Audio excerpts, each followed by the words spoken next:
Desvídeo Teleproduções.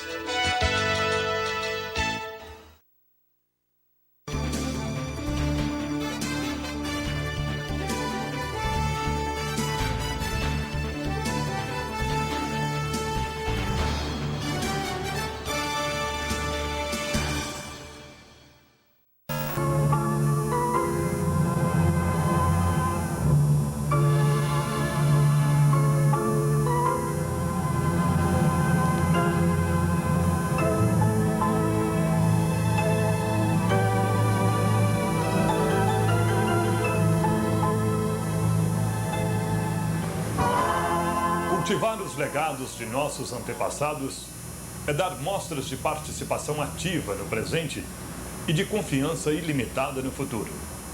Esta é a razão desse documentário.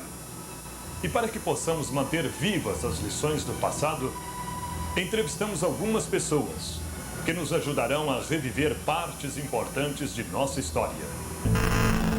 Dando prosseguimento ao projeto Memória de Muriaé, temos o prazer de entrevistar hoje o senhor José Portillo. O senhor José Portillo nasceu em Faria Lemos, no dia 3 de maio de 1919. É casado com dona Terezinha Lasmar Portillo, com quem possui 2 filhas e uma netinha. E hoje ele nos falará a respeito de sua passagem por Muriaé, já que aqui viveu principalmente na década de 30. E contribuirá, assim, para a memória de nossa cidade, para resgatar fatos da história do nosso município. Como vai o senhor? Muito bom, obrigado. É um prazer entrevistá-lo hoje aqui. Sabemos que o senhor, nascido em Faria Lemos, veio para Muriaé para estudar. Em que ano o senhor chegou aqui em Muriaé? 1930. E estudei no Ateneu São Paulo. Comecei meus estudos em 34. Era o dono do ginásio, Dr. Mário Iraí Macedo. Pai da dona Marélia Macedo, Josélia Macedo, Saulo Macedo, que hoje é brigadeiro, brigadeiro da aeronáutica, Plauto, e foi o tempo que eu cheguei, em 34 e 35. Saí em 36 do colégio. Tirei o primeiro grau, naquele tempo não era primeiro grau, era o ginásio. No ginásio, em seguida, eu fui para a Vitória do Espírito Santo e de lá para o Rio de Janeiro. Já em 40, eu estava servindo o exército. Em 42, 43, 4, vim na Muriaé a passeio. Mas a minha vida mesmo foi na década de 30. Foi justamente o José Portillo. Na década de 30, nós queríamos saber do senhor, para nos ajudar no resgate da nossa memória, nós queríamos saber o seguinte: naquela época de jovem, foi justamente a época que o senhor estudou em Muriaé, o senhor contar assim, casos de sua juventude, de como era o comportamento em geral do jovem muriaense na década de 30. Era bem diferente de hoje? Totalmente diferente de hoje. Totalmente. Tinha nosso ponto de reunião, de festas, tudo no bairro do Santelli. Hoje é a casa do fazendeiro. Ali reunia a FUNAPRO da Sociedade de Muriaé. Bailes carnavaleiros, bailes comemorativos, etc. E eu me lembro de um amigo meu, como o saudoso doutor Aloysio Tosse, irmão do nosso querido Ed Tosse, o Oladinho Tosse, todo desembargador no Rio de Janeiro, o Zé Guarino, que tem da vida aqui hoje ainda, José Lima, Edson Arantes, um rapaz que era cantor, hoje está em São Paulo, Nicolau Cardoso Miranda, hoje é um grande médico em Belo Horizonte. E era uma rapaziada muito boa, sabe? A situação principal naquela época, na década de 30, era o jogo de sinuca. Era, como se diz, a coqueluche da cidade. E principalmente aos sábados e aos domingos. E a rapaziada, naquela ocasião, naquela época, veio por isso muito cedo.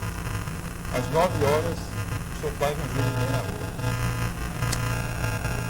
9 horas já estava todo mundo lá em suas casas. E Dentro desse período que o senhor viveu aqui, naquele período de mocidade sua aqui, o senhor disse qual era aquele passatempo preferido.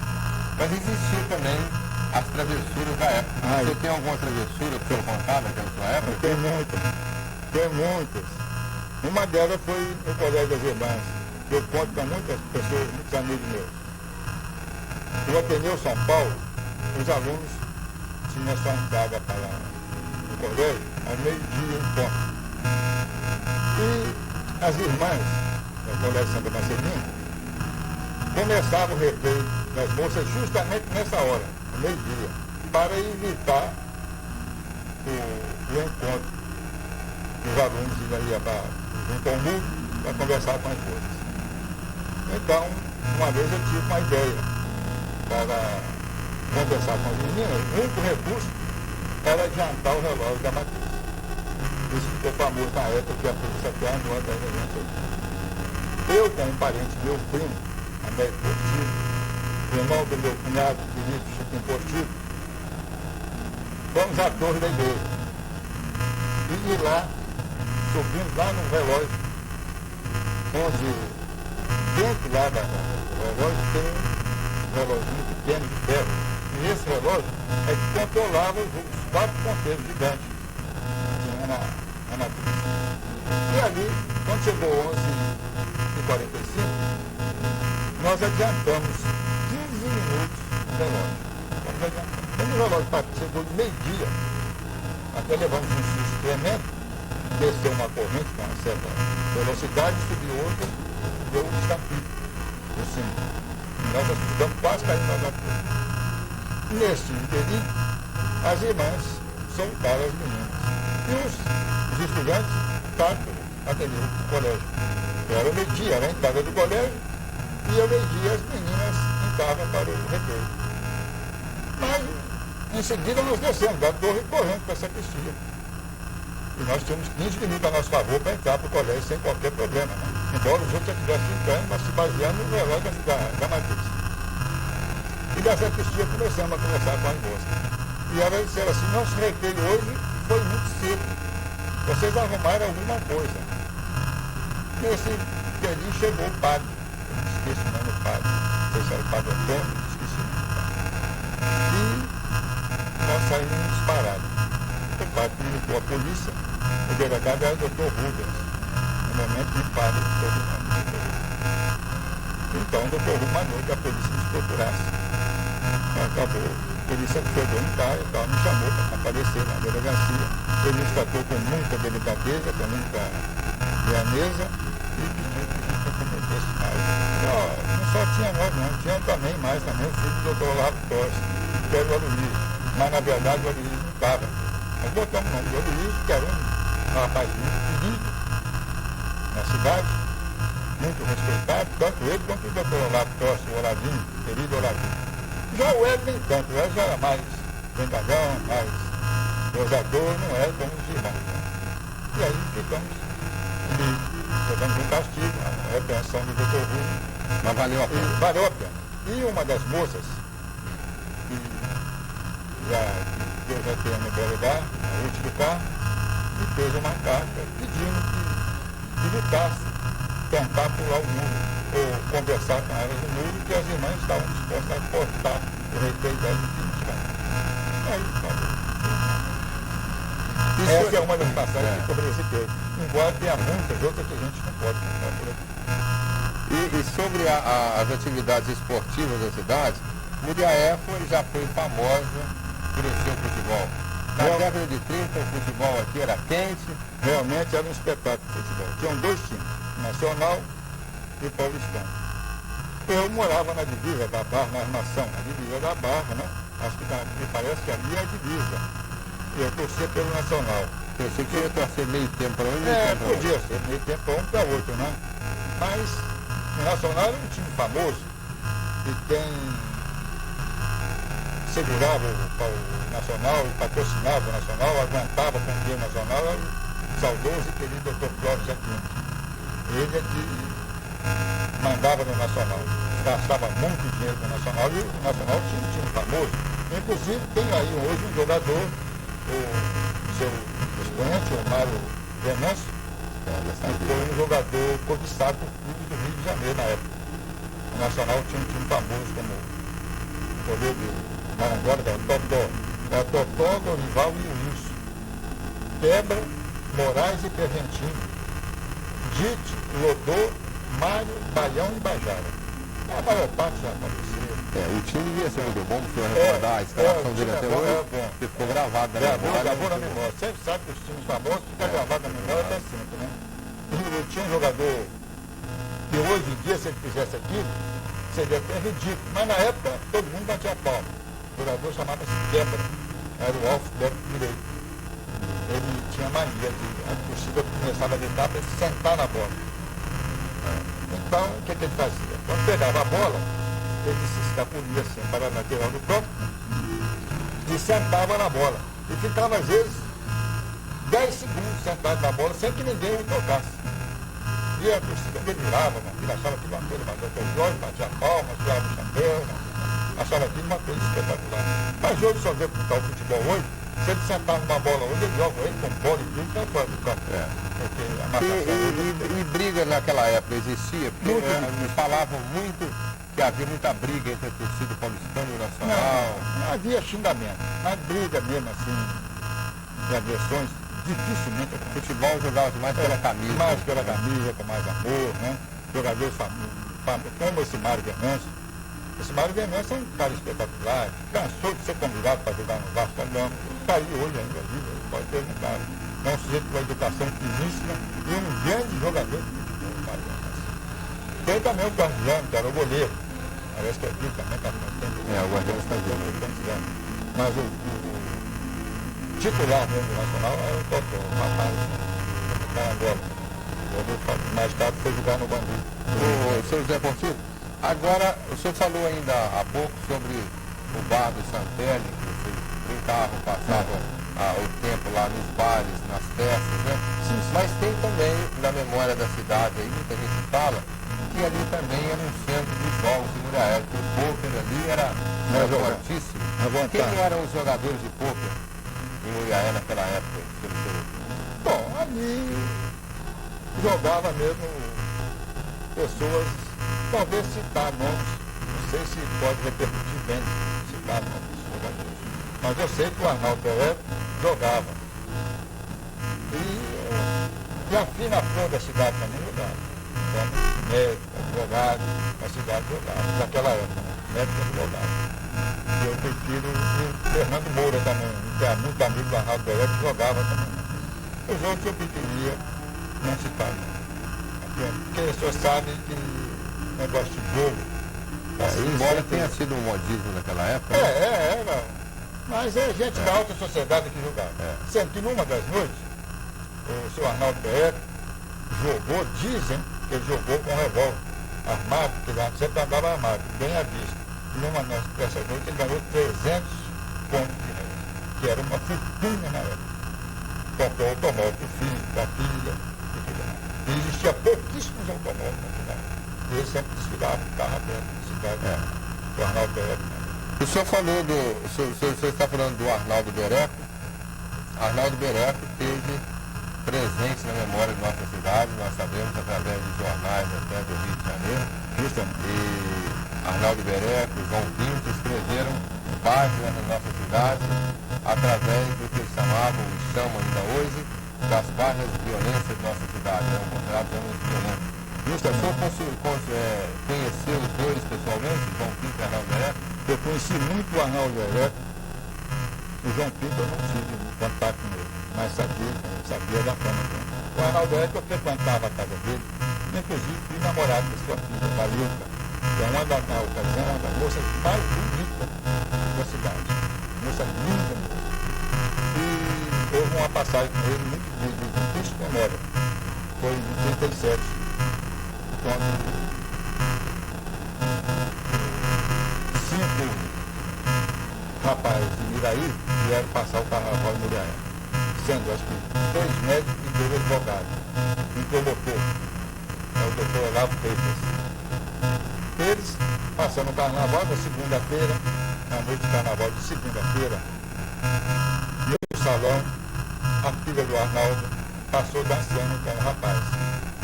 Naquele tempo não pulava tanto como pula hoje. Dançava normalmente com a moça, ela abraçava, como se tivesse um baile normal, mas sempre mais alegre. Lança perfume, confete, o baile era animadíssimo. Esse baile foi aonde? No Santelli, ali que era o clube. Ali na Praça João Pinheiro, né? João Pinheiro, hoje a atual casa do fazendeiro, né? O Elite. E quando a moça passou dançando a Ilka, um rapaz do grupo disse: essa é a filha do Arnaldo Queré. Então dizem que o doutor Olavo disse: é muito bonita, mas é filha de um assassino.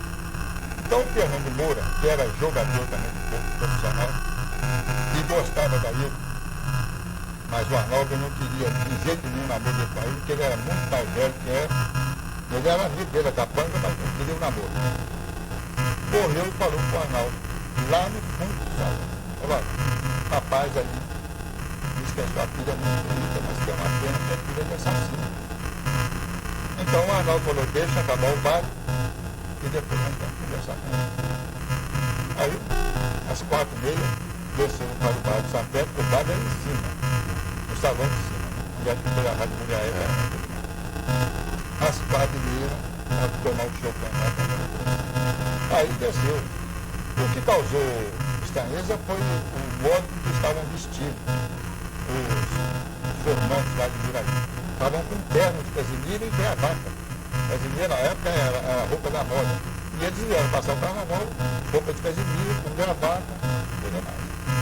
Aí o Arnaldo desceu e foi na casa dele, onde é que hoje é a esquina da Curva da Sorte, da Sorte Esportiva, ele morava ali. Trouxe uma carabina dele, 44, papo amarelo, e veio rodando ela na mão, normalmente, quem roda um guarda-chuva, né? E chegou no bar, estavam os 5 sentados, aí. Então ele bateu a mão nas costas do programa, porque ele não atirava pelas costas. Ele podia ter todo ele, estoureiro, mas não atirava pelas costas. Ele sempre dizia pra gente: ele mata o jeito pela frente. Bateu nas costas e gritou: levanta, vagabundo, para você morrer. O doutor lá levantou, quando viu a carabina na mão, ele segurou a carabina. Segurou a carabina do Arnaldo. E o coronel Edmundo Germano, que era o manda-chuva também da cidade, lá do fundo do bar, gritou: Arnaldo, não atira nesse homem. E o tio dele é o Afonso Pereira. E o Estado deve a ele 20 mil pontos. Aí o Arnaldo disse que quem fosse amigo dele não quisesse pedir dispensa alguma. Como o Fernando Moura também estava ao lado, pediu também para que ele não atirasse. E deu esse tempo todo também, que causou uma certa espanto, foi que os companheiros pediram socorro dele. Aí ficaram olhando os enrolados acontecimentos. Nesse meio tempo, o Bereto disparou. Foi um tiro que chegou a estremecer o carro dele. A Vinha 44, papo amarelo, muito forte, um estouro tremendo, né? E o rapaz caiu. Caiu, ele foi engatilhar a arma novamente, porque aquela arma não é automática, tem que engatilar também, espécie de fuzil, né? Nesse meio tempo, o fazendeiro do lugar, o Arthur Bernardo, mais pequenininho, baixinho, segurou na arma e pediu para que não atirasse mais. Nesse meio tempo, o Fernando Moura havia pedido para não atirar. O doutor Olavo começou a jogar cadeiras pesadíssimas em cima dele. Para dizer, estou compactuando também com o tempo, para agradar o Arnaldo, né? Aí o Arthur Bernardo segurou a carabina e o Arnaldo fez um movimento assim, brusco, e quebrou a carabina. Saiu o cano da madeira, né? Da chamada madeira. E o Arnaldo saiu normalmente, foi na casa dele, não sei, foi trocar de roupa, não sei o que ele foi fazer, pegou um motorista de casa, que eles, na ocasião, disseram que era o guardiano, mas não foi o guardiano. O guardiano está vivo até hoje, não foi ele que levou. E foi para Silveira Carvalho. De lá foi para Miracema. Em Miracema, ele ficou na casa do prefeito, que era o prefeito da época, era o senhor Altivo Mendes Linares. Mais tarde, esse Altivo Mendes Linares mudou para Niterói e foi também político em Niterói. E ele ficou lá em Niterói, na casa. Depois sumiu para a Bahia, quando reapareceu no Rio de Janeiro, chamado Criminal de Coronel Cavalcante. Isso aí já foi na década de 50, conforme o senhor a seguir. E Nós carregamos o doutor Olavo imediatamente para a casa de saúde. Eu, mais 3 amigos meus. Quer dizer que ele não morreu? Não morreu não. Levamos ele para a casa de saúde e chegamos na casa de saúde 5 horas da manhã, mais ou menos. Eu bati na porta, quem entendeu foi o doutor Evaristo. Também sonolento, com a toalha no ombro, que ele tinha dito, olha, doutor, o rapaz aqui foi atirado, o Arnaldo Bereto atirou nele e ele está sentindo muita dor, está passando muito mal. Em um momento, voltou para dentro da casa, ainda fechou a porta ainda, voltou, lavou o rosto e tal, disse, vamos levar lá para o consultório. Levou o próprio doutor Evaristo, fez a operação, retirou vários tecidos da cancelilha, né? Pintou a bala, pegou pertinho do coração. E retirou, operou, ele só ficou com o defeito na mão. Ele disse que lamentava muito aquilo que ele está sentindo, porque ele é pianista, esse doutor lá toca piano. E ele, quando estava deitado no chão, enquanto o doutor Evaristo se arrumava para me atender, para fazer a operação, ele perguntou para nós quem é aquele moço branco que tinha pedido para não atirar em mim. Pediu o pistoleiro para não atirar. Depois que eu estava caído no chão, ele me atirou aquelas cadeiras pesadas que me machucou. Eu considero aquele mais assassino do que o próprio Bereto. O nome dele é Fernando Moura. E esse Fernando Moura também foi sumido. Foi para o Espírito Santo. Então, tempo depois eu encontrei com ele em Cachoeira da Pereira. E eu não quis nem mais saber notícia dele. Não estava mais esperando. Esse foi o que aconteceu com o Bereto nesse carnaval. E o carnaval acabou, mulher. Quer dizer, pela graça, que foi um carnaval muito grande, e não houve mais carnaval. E o carnaval naquele tempo era muito animado, porque ficava até 7 horas da manhã dançando. E o senhor tem notícias de outros crimes cometidos pela Arnaldo Bereto aqui, né, em Muriaé? Não, aqui em Muriaé o que causou destaque mesmo foi esse. E houve um problema também com ele, com um amigo dele, João Pinto. Não sei se interessa a senhor saber desse caso. Houve um problema também com o João Pinto, que o João Pinto tinha desentendido aí com o rapaz, com o nome de Floriano, e agrediu esse rapaz. Parece que deu um tapa no rosto do rapaz. E o rapaz não reagiu na hora. O rapaz, no dia seguinte, foi lá na casa do Arinho, né? E comprou lá uma arma, um pouco. Ele tempo enviaram um pouco mais sem problema. E foi para a fazenda dele, treinou lá 6 meses. Naturalmente, e acorda. Mas nesse meio tempo, o Arnaldo Bereto chegou do Rio de Janeiro. Em conversa com o João Pinto, lá no bar, lá no próprio bar do Santé, o João Pinto falou, semana passada eu dei um supapo. Uma festa lá em frente à prefeitura, e acho que ele fez umas gracinhas. O Arnaldo então disse, olha, vamos lá matar o homem. Não, vamos lá matar o homem, que não se bate na cara. Você vai custar a sua vida.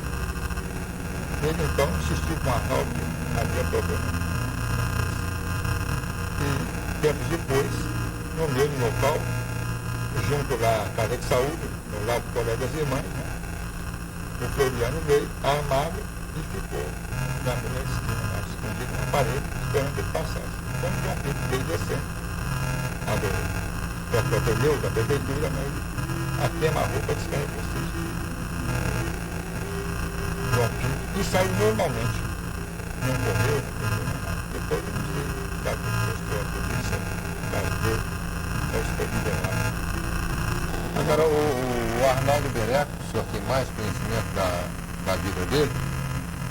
Depois que ele saiu daqui de Muriaé, depois de muitos anos depois, ele volta à tona outra vez nos jornais do país, com o episódio dele com o Tenório Cavalcante. Eu queria que o senhor falasse um bocadinho, dois fatos, né, que eu acho interessante aqui. O primeiro é que se naquele episódio lá em Caxias, se ele chegou a atirar no Tenório Cavalcante mesmo? Chegou a atirar no Tenório. Quando ele fugiu lá para Miracema, na casa do prefeito Altivo Mendes Linhares, estava toda a cobertura para ele, dali veio logo depois o Estado Novo. Estado Novo que não tinha garantia, a ditadura no Getúlio Vargas, em 37, 15 de novembro de 37, quando ele criou o Estado Novo.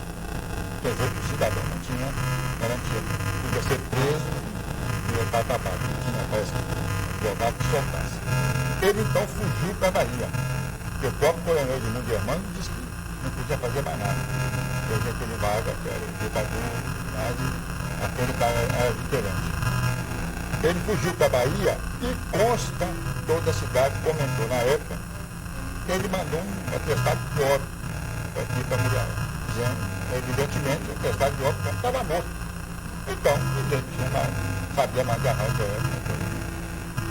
Então, o que aconteceu, um fato interessante comigo, eu morava no Rio de Janeiro, em Copacabana, e eu tenho um parente que vive até hoje, e ele contava muita basófia, sabe? Todo mundo gosta de contar, né? Mas esses casos que eu estou contando para o senhor, são casos verídicos. Ele chegou e disse para mim, olha, José, eu estive com o Arnaldo hoje, o Arnaldo Béreco hoje. Isso foi em 48 ou 49, ele contou para mim. Estive com o Arnaldo Béreco hoje na Galeria Cruzeiro. Galeria Cruzeiro é onde é que eu disse central hoje na Avenida José, de São José. Ali é a Brama, é o show da Brama. O bonde passava ali por dentro, a gente tomando cerveja. Onde passava, era uma vida espetacular, maravilhosa, saudosa do tempo do Cafenista, do Belas Artes. Então eu falei para os parentes meus, eu falei, João, você está totalmente equivocado. O Arnaldo Béreco já morreu. Ele falou, mas eu estive com ele. Ele não esteve, não. Então acabou, ficamos zangados comigo, nós ficamos a Curitiba, a esposa dele também não tema, não teve lá a meu favor. O José, quando fala as coisas, eu tenho certeza. Ele conviveu lá com o Arnaldo, ele é lá de Muriaé, viveu muito tempo lá em Muriaé. Eu falei, eu estive com ele. Eu falei, bom, então deixa eu estar lá. Mas acontece que o rapaz estava certo. E uma semana depois, eu compro o Radical, é um jornal que circulava no Rio de Janeiro, que foi fechado. O Radical traz uma manchete. Arnaldo Fernandes Béreco, era o nome dele, Arnaldo Fernandes Béreco, numa festa em Caxias, atira no Tenório Cavalcante. Um tiro pega de raspão no deputado Tenório Cavalcante. Mas a proteção do seu chapéu com aço flexível e a sua capa também de aço, a bala resvalou.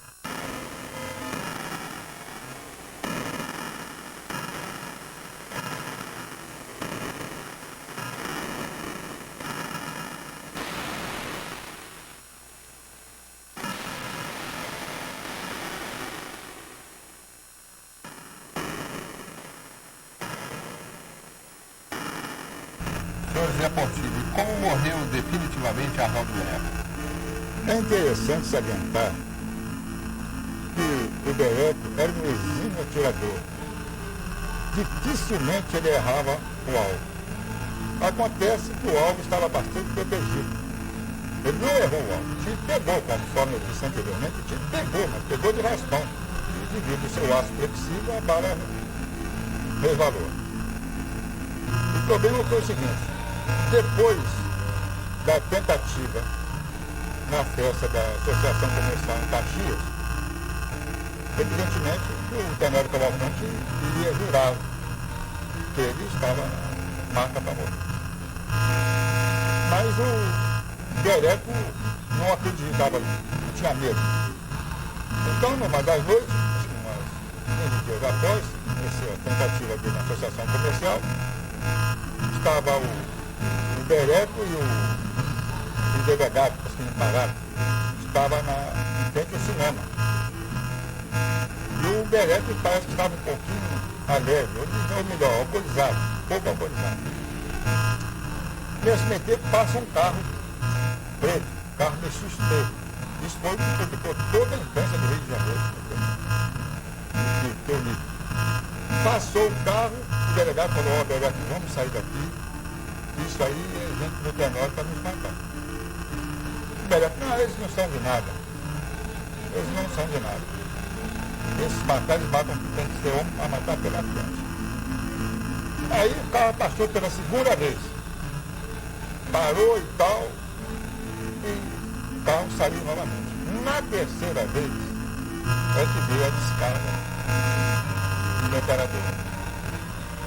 Então, calcula-se, um jornal do Rio, parece que é o Mundo, na época também, depois acabou o jornal Mundo, é do Geraldo Rocha, alegou o seguinte, que nas duas tentativas devia ser um mandante, devia ser os capangas do Tenório, que não conseguiram, ficaram com medo de atirar. Então, na terceira, deve ter sido o próprio Tenório Cavalcante, que foi com a sua famosa buzina, e descarregou a metralhadora.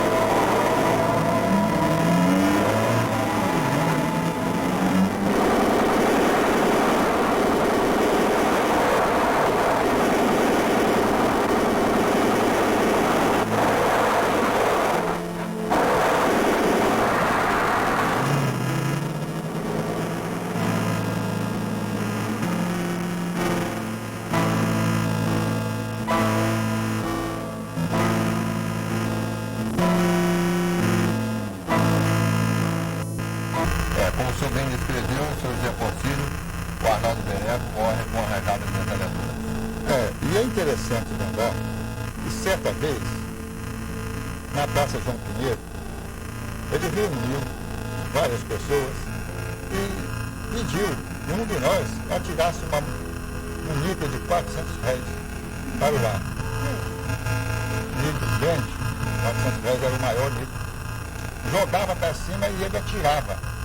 E o dinheiro não caía no chão. Afinal, que a bala levava muito longe. Era um exímio atirador.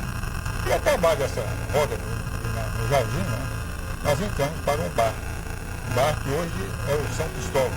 Nós vamos em São Cristóvão. Um bar não me lembro o nome.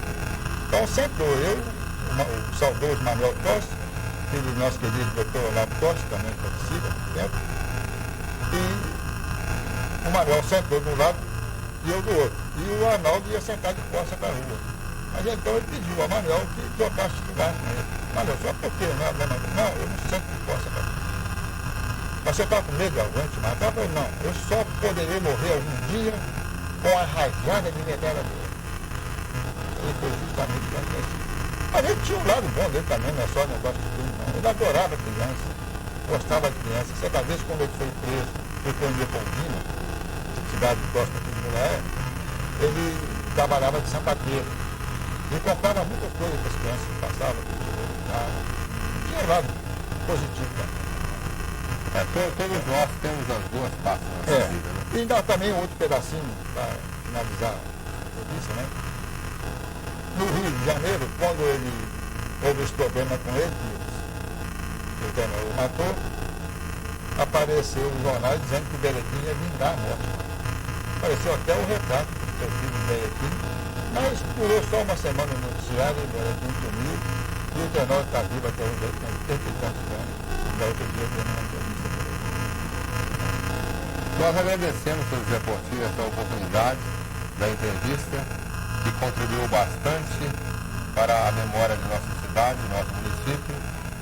E o senhor sabe que esse projeto procura resgatar justamente essas imagens que ficam dispersas pelo tempo e que só as pessoas que têm boa memória como o senhor é que pode nos ajudar a resgatar esses episódios, né, que a gente possa compor, né, a nossa história, a história do município, com todas as suas facetas, tanto nas suas partes de violência, como nas suas partes de festas, partes bucólicas, né? Porque o município possui em sua história uma imensidade de fatos que são agradáveis às vezes e desagradáveis às vezes. Nós agradecemos as suas palavras e muito obrigado. Eu que agradeço aos senhores pela lembrança. Eu acredito que há muita gente em Muriaé com memórias muito melhor que a minha e pode também ser bastante útil. Eu não sei que vai decidir em ser procurado por você e pelo Gilberto e estarei sempre à disposição para